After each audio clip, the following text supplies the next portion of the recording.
अगर आप horror movies देखना पसंद करते हैं तो अपने 2013 में आई एक ब्लॉकबस्टर मूवी द कॉन्जरिंग तो देखी ही होगी। आज की कहानी में कुछ ऐसी चीजें शेयर की जाएगी को शायद उस मूवी में मिस कर दी गई है। यह कहानी है तीन फ्रेंड्स की जिन्हें एक हॉन्टेड डॉल इतना टेरराइज्ड कर देती है कि उन्हें उससे मुक्ति पाने के लिए पेशेवर पैरानॉर्मल इन्वेस्टिगेटर्स एड और लॉरेन वॉरेन से मदद लेनी पड़ती है। यह डॉल आज भी वॉरेन के वॉरेन्स ऑकल्ट म्यूजियम में शीशे के शोकेस में रखी है। शोकेस के ऊपर इसे ना खोलने की चेतावनी भी लिखी हुई है।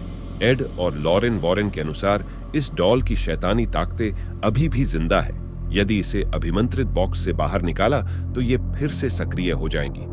उनके अनुसार इस डॉल को बॉक्स में बंद करने के बाद भी यह एक इंसान की मौत के लिए जिम्मेदार है। इस कहानी की शुरुआत होती है 1970 में, जब एक माँ एक हॉबी स्टोर से एक एंटिक सी दिखने वाली गुड़िया लेकर आती है। वो यह गुड़िया अपनी बेटी अमेलिया को उसके जन्मदिन पर भेंट करती है। उस समय अमेलिया, जो नर्सिंग की पढ़ाई कर रही थी, अपार्टमेंट में अपनी दोस्त अनंगी के साथ रहती थी। अमेलिया अपनी माँ द्वारा दी गई डॉल को अपने बेड पर एक कोने में सजा देती थी। कुछ दिनों में अमेलिया और उसके दोस्तों को उस डॉल से एक अजीब और भयानक अनुभव होने लगा था। वो नोटिस करते हैं कि गुड़िया अपने आप मूव करती है। शुरू में तो यह मूवमेंट बहुत मामूली होते हैं, जैसे कि डॉल का एक ही जगह घूमते रहना, पर जैसे जैसे दिन बीतते हैं यह मूवमेंट बढ़ता जाता है। अब हालात ये हो जाते हैं कि जब वो कॉलेज से घर आते हैं तो डॉल कभी तो उनको दूसरे कमरे में, कभी सोफे पे और कभी कुर्सी पर मिलती है। यहाँ तक कि कमरा बंद होने के बावजूद डॉल अपनी जगह बदल लेती है। डॉल को लाने के 1 महीने के बाद हालात और भी पेचीदा होने लगते हैं। अब उन्हें कमरों में कागज पर लिखे संदेश मिलने लगते हैं।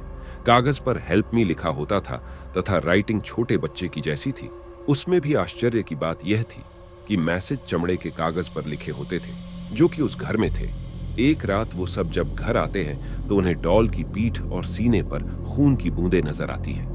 अब उनका धैर्य जवाब दे जाता है। उन्हें लगता है कि इस डॉल में किसी की आत्मा है और वो आत्माओं से बात करने वाले एक इंसान को मदद के लिए बुलाते हैं। वो व्यक्ति उस गुड़िया की आत्मा से बात करके पता लगाता है कि उसमें एक बच्ची एनाबेल की आत्मा है, जो कि अपने बचपन में उसी जगह खेला करती थी जहां आज वो अपार्टमेंट बना हुआ है, और 7 साल की उम्र में उस लड़की की लाश भी उसी जगह मिलती है। वो कहती है कि उसे अमेलिया का साथ अच्छा लगता है और वो उसके साथ ही रहना चाहती है। अमेलिया ने भी उसे रहने की इजाजत दी थी, पर शीघ्र ही अमेलिया को महसूस होता है कि उसने उस आदमी की बातों पर विश्वास करके बहुत बड़ी गलती कर दी, क्योंकि उस डॉल में किसी बच्ची की आत्मा ना होकर कोई शैतानी आत्मा है।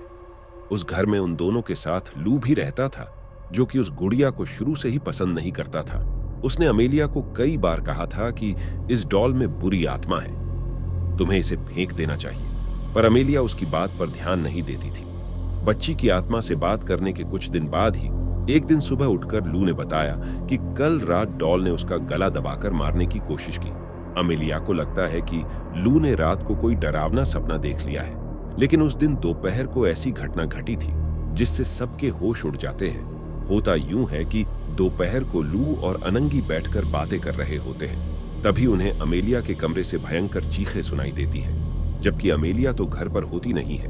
वो दोनों डरते डरते अमेलिया के कमरे में पहुंचते हैं। जब वो अंदर पहुंचते हैं तो वहां उन्हें डॉल के अलावा कोई नजर नहीं आता है। डॉल लू को देखते ही उस पर हमला कर देती है। वो उसकी शर्ट फाड़ देती है और उसके शरीर पर जगह जगह घाव कर देती है। इस हमले से घबराया लू सदमे में चला जाता है। पैरानॉर्मल लू पर हुए हमले से अमेलिया को विश्वास हो जाता है कि इस गुड़िया में कोई बच्ची की नहीं, बल्कि एक शैतानी आत्मा है। ये गुड़िया शापित है। अब अमेलिया मदद के लिए एक फादर हेगन से मिलती है। फादर हेगन को यह सब शापित आत्मा का मामला लगता है, इसलिए वो अमेलिया को अपने सीनियर फादर कुक के पास भेज देते हैं, जो कि इन्वेस्टिगेशन के लिए पैरानॉर्मल एक्सपर्ट एडवर्ड वॉरेन और लॉरेन रीटा वॉरेन को बुलाते हैं।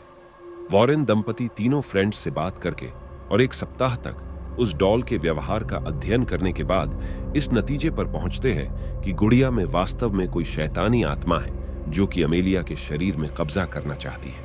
इसकी शुरुआत वो इनका ध्यान अपनी ओर आकर्षित करके करती है। इसके लिए वो पहले जगह बदलती है, फिर हैंड नोट लिखती है, अंत में अपने ऊपर ब्लड लगाती है। जब वो एक आत्माओं से बात करने वाले को बुलाते हैं तो यह झूठ बोलकर कि वो एक बच्ची की आत्मा है और किसी को नुकसान नहीं पहुंचाएगी, इस बहाने से घर में रुक जाती है। लेकिन वो इस काम से नाराज हो जाती है और लू, जो कि उसे बिल्कुल भी पसंद नहीं करता था, उसके ऊपर जानलेवा हमला कर देती है। वॉरेन के अनुसार वो आत्मा अब कुछ ही दिनों में अमेलिया के शरीर पर कब्जा करने वाली थी। कुछ दिन बाद ही वो आत्मा अमेलिया के शरीर पर अपना कब्जा जमा लेती है। अमेलिया उल्टी सीधी हरकतें करके घर वालों को परेशान करने लगती है। कुछ दिन तक अमेलिया के जरिए से वो बुरी आत्मा घर वालों को बुरी तरह से नुकसान पहुंचाती है। उस घर को शापित आत्मा से मुक्त करने के लिए वॉरेन फादर कूक द्वारा वहां एक अभिमंत्रित क्रिया करवाते हैं तथा उस शापित गुड़िया को अपने साथ ले जाते हैं। लेकिन शीघ्र ही उसे महसूस होता है कि इस डॉल की शैतानी ताकत बहुत ज्यादा है, क्योंकि वो जब उस डॉल को अपनी गाड़ी में रखकर रवाना होते हैं तो उस गाड़ी के पावर ब्रेक और स्टीयरिंग मोड काम करना बंद कर देते हैं, जिससे कि गाड़ी इधर उधर टकरा जाती है। वो समझ जाते हैं ये सब इस डॉल की शैतानी ताकत के कारण हो रहा है। वो अपनी गाड़ी को रोकते हैं और उस गुड़िया पर अभिमंत्रित जल छिड़कते हैं। उसके बाद वो गुड़िया शांत होती है और वॉरेन सेफली घर पहुंचते हैं। वो उस डॉल को अपने ऑफिस में रख देते हैं। 1-2 दिन बाद ही डॉल की पुरानी हरकतें फिर शुरू हो जाती है। वॉरेन जाते हुए उसे एक कमरे में बंद करके जाते हैं, पर वो आते हैं तो वो कभी उन्हें सीढ़ियों में तो कभी दूसरे कमरे में मिलती है।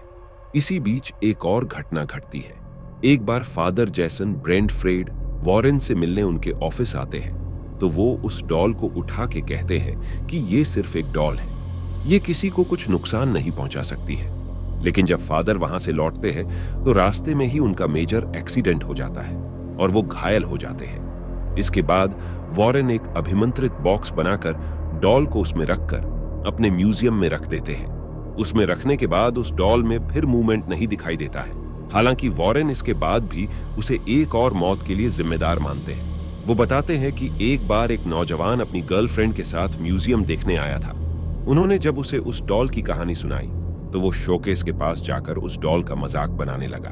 उसने कहा कि ये डॉल यदि किसी इंसान के शरीर पर घाव बना सकती है तो मैं भी ऐसा ही चाहूंगा। वॉरेन उन्हें ऐसा करने से मना करते हैं और उन्हें अपने म्यूजियम से बाहर कर देते हैं। बाद में उन्हें पता पड़ता है कि म्यूजियम से निकलने के कुछ देर बाद ही उस लड़के की रोड एक्सीडेंट में मौत हो जाती है और लड़की घायल होकर अस्पताल पहुंचती है, जहां की वो साल भर रहती है। वॉरेन उस लड़की से हॉस्पिटल में मिलने जाते हैं और पूछते हैं कि क्या हुआ, तो वो कहती है वो दोनों उस डॉल का मजाक बनाते हुए बाइक से जा रहे थे कि अचानक वो अपना बाइक से कंट्रोल खो देते हैं और पेड़ से टकरा जाते हैं।